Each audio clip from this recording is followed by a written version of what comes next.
I think top 5 best games this year that like I haven't played.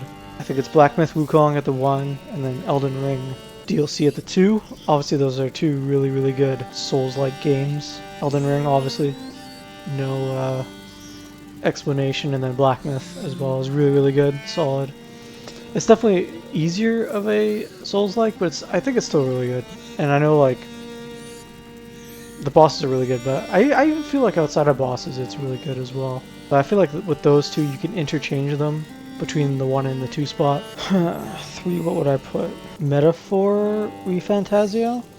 I've heard it's really good. I haven't played it. I don't really plan on playing it, but I've heard it's really good. It's also like another really long game, sort of like an RPG. It's kind of like all I know about it. And then what I probably put, because there were like 3 games that came out kind of around the time of Astrobot as well. Because there's like Black Myth, and then there's Astrobot, and like Warhammer. But I thought there was something else that came out at around after Warhammer, or like around Warhammer Astrobot time. That was also another really good game. Yeah, I think probably I put Helldivers at the 4. And then I feel like you could probably put Astrobot or Warhammer at the 5. But yeah, those are games that I haven't played. Helldivers, just because... Yeah, I hadn't played it either. But it looks really fun. It's one of those, like... You know, like it took the world by storm for like a month or so. It was really fucking popular. Everyone was loving it. It looked really fun and cool. Like it was definitely one of the best co-op games, I guess. This year, you just go in with your friends and shooting a bunch of bugs and shit. Standard. It definitely had a lot of epic like showdowns because it was just like continuous, you know, enemies coming at you. The Astrobot, yeah, I heard it's really good. I don't really understand the hype too much. I'm not saying it's not a bad game. It does look really good, but like I don't. It's basically like a Nintendo Mario game, but it's like a PlayStation game instead. Like I don't really understand the whole. I don't really understand. I still will die on this hill. Black Myth Wukong got robbed for Game of the Year. It definitely should have won. I would have been happy with like Metaphor as well winning or some other game. Not again, like I said, not saying it's a bad game, but I just feel like what has it done different that like Nintendo hasn't been doing for the last like 10 years with like Nintendo and Mario. But yeah, that's besides the point. Or you could put Warhammer in there, I feel like, which is also really good too. I was watching someone play through it. I didn't play through the games. I watched someone. I still haven't finished it yet. I should probably get around to doing that. But I was watching someone play through the first Warhammer Space Marines. That one had orcs in it. This one has what are they called? Tyranids. It's also another really cool. Just I guess it has co-op as well. You're just running through, shooting things. It's a nice kind of throwback to the old like Xbox 360, PS3 kind of day game. Yeah, I think that's I think those top 5 games in general. I think my top 5 games that I played this year, 2024, for me personally, these are the ones that I played. Like I said, I think Black Myth at the 1, definitely, you know, I really enjoyed it. It was a lot of fun. I like 100% went through the whole game, beat every boss, every like side optional boss and all that too. I like the secret ending. Is really cool. It's definitely a really, if you like Souls-like, I think it's definitely a really good one. Elden Ring DLC, obviously, I beat Elden Ring a couple of years, 2 years ago. DLC, holds up. Even tougher bosses. It's insane. It's a lot of fun. I think the final boss in that DLC is the toughest boss I think I've ever versed in any video game ever. Legit took me probably 10 plus hours of just fighting that one boss alone just to beat him. Over probably easily like 300 deaths on him. It was crazy.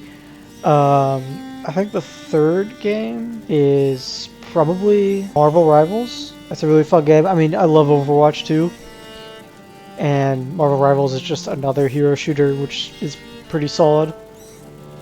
I think I still like Overwatch 2 more, but Marvel Rivals still has that kind of like... I've mentioned this before, but I guess not in a video, but like...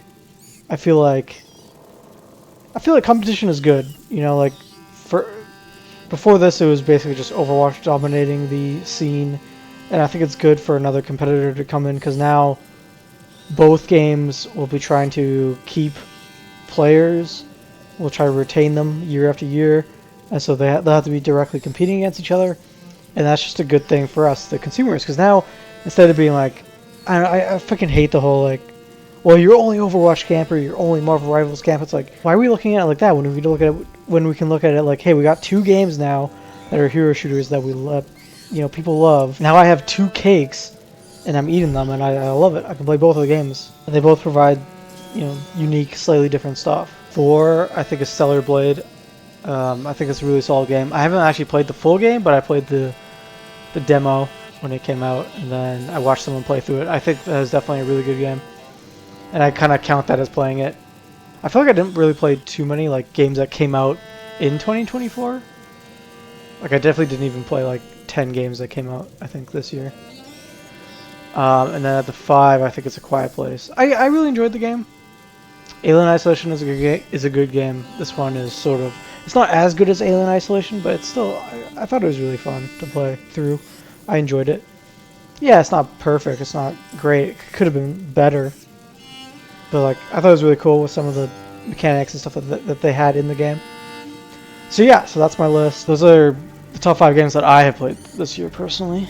Now I think top 5 that I played in 2024 that didn't necessarily all come out in 2024, but I did play it during 2024 was, so didn't change around too much, but Black Myth Wukong 1, Elden Ring 2, I think 3 Soma.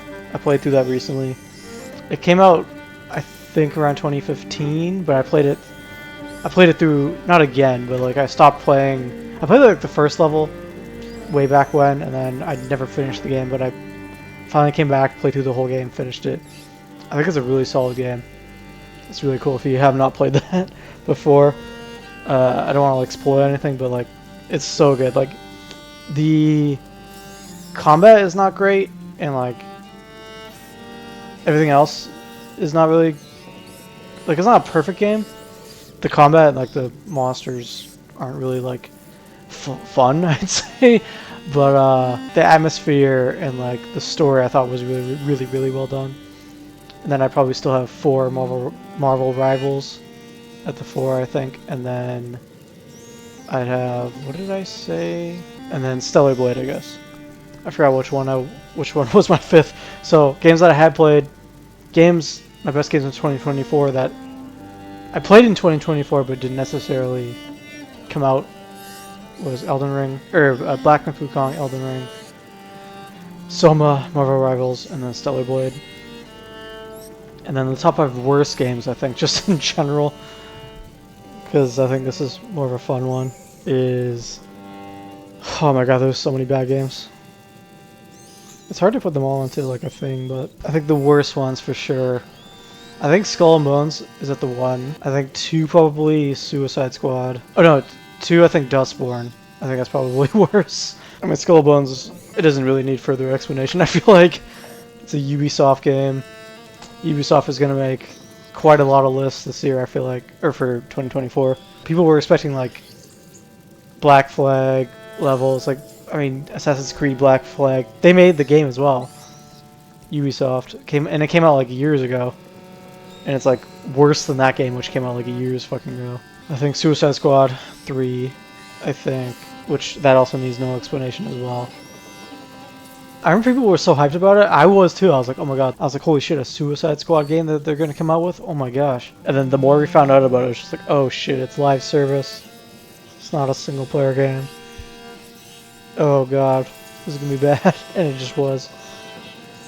Dustborn, I just heard, it's just such, like, the story is really bad, the gameplay on it is really bad.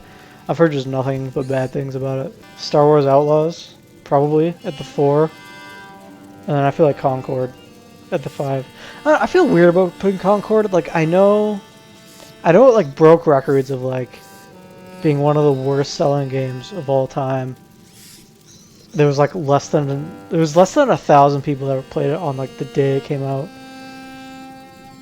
It was just the perfect storm of just like everything awful. Everything that just could go wrong went wrong, like Murphy's Law for this game, and then it came out, and then it just like broke records, but for all the wrong things. And then it got pulled, and then it just basically like they shut down after 2 weeks. The game had a shorter lifespan than a fucking housefly, than the life cycles of a fucking fly. It was crazy, but at the same time, I feel like it's not a bad game though. Like, it's not a bad game, but it's not a good game. It's like literally the it is literally the perfect definition of mid. When you're like, it's mid, it is literally so average. It's like it's like the 5 out of 10 game of all time. It is the most 5 out of 10 game. It functions, you can play it, it shoots, like everything kind of works, but it's just so meh. The gameplay is just meh. It feels like you're walking in molasses. The characters don't feel unique or anything about it. Everything just looks kind of like ugly. Like, it's crazy. I don't want to say I feel bad, but like I feel weird putting, even in like most disappointing, like I don't know what list you would put Concord on, because I feel like I'm just putting it here just because people also have it on their list, but I feel like compared to some of these other games that came out, especially during, like, there's been worse games. This game is definitely, it's not a good game, I wouldn't play it, but like there's worse games out there. I guess you put like games that just like didn't perform well, I guess, list. But I also wouldn't put it in like top 5 most disappointing games of 2024, because like I don't think nobody was looking forward to it. Nobody was anticipating it. Nobody, like, which is part of the reasons why it failed. Like, nobody was asking for it. PlayStation just came out and they were like, yeah, we're doing this. People were asking for it. People wanted this. Another hero shooter, the most bland hero shooter of all time in 2024. 8 years after, you know, especially how saturated it is now. Because it's either that or it's Dragon Age, Dragon's Veil, I guess. But yeah, so I guess at the 5 you could put Dragon's Age, Dragon Veil, or Concord. 4, Star Wars Outlaws. I mean, people were looking forward to that. That'll definitely be on one of the most disappointing games, because people were looking forward to that. But then they're like, oh shit, Ubisoft is doing it, and then they're like, oh shit, like it's a, you know, they're like, oh, open world Star Wars game, but then like it's just another Ubisoft open world game that you played like 1,000 times. And then Suicide Squad at the 3, Dustborn at the 2, just a bad game, and then Skull and Bones at the 1. I feel like, because like it just was not a good game, and it's worse than games that came out like 15 years ago. And like I think it also has like a whole bunch of glitches that just didn't work either, too, for a lot of people. If I had to make a top 5 worst games I played this year, I don't know if I could, because I haven't played. Like I said, I didn't play very much. A lot of bad games in 2024, especially ones that came out in 2024. I didn't get Suicide Squad. Funny enough, I might actually get it, because it's gonna be the January PlayStation. It's gonna be January's PlayStation Plus games for this month. And so I'm like, well, it's free, so I might as well give that a go. But I didn't play it during 2024. I knew it was going to be bad. I didn't play Skull and Bones. I didn't play, like... Or I did play Concord. I guess I could put Concord on there, on my list. Yeah, I guess it would have to be, out of all the games I said, it would have to be Concord, because that's literally the only one I actually played. I think my worst game that I did play this year, that I don't think it came out in 2024, but I played it during here because it was like a free thing, was the Superman. It was like a budget Superman game. I think it was called Undefeated or something. And like, not that it was like the worst game I've ever played, but like it was definitely the worst game I think I played this year. But like, that being said, it's pretty impressive for like one dude who did it. It was just a one developer. But also, like, all the other games I played was actually like somewhat solid, so you know, it kind of had to make the list. Yeah, if not that, Concord, I guess, is at the 2 for me. And it's probably the worst one I played that came out this year. Because I played the beta. I didn't play the full game, because I'm like, I don't like it. It's not great. I'm not going to pay like $40 to like play this game. I think most disappointing game for me, I'd probably say, I think Suicide Squad is definitely more for me. I think for 2024, because it's like, it could have been like so much better and cooler if it was like single player, like story would have been so much more fun. But like I personally didn't play the game this year, so I don't know if I could be like, yeah, that's most disappointing for me. It's what it is. I guess it would be the most disappointing, but like I said, I didn't play it. Out of the most disappointing ones that I did play, I think it was the casting of Frank Stone. Not saying that's a bad game. I still enjoyed it, but like I feel like it could have been better. I feel like it started off really strong, and then it just kind of like ends. Like it starts off. I thought it started off pretty strong. It kind of like lulled a little bit, and then it kind of like and then kind of like all of a sudden the last like maybe 30 minutes or an hour of the game is like, oh shit, it starts picking up, things start happening, and then it just like ends, and you're like, oh what? But yeah, thank you guys so much for watching me ramble on for hours. Hope you guys enjoyed. I'll see you guys in the next video, whatever I decide to upload next. Thanks for watching.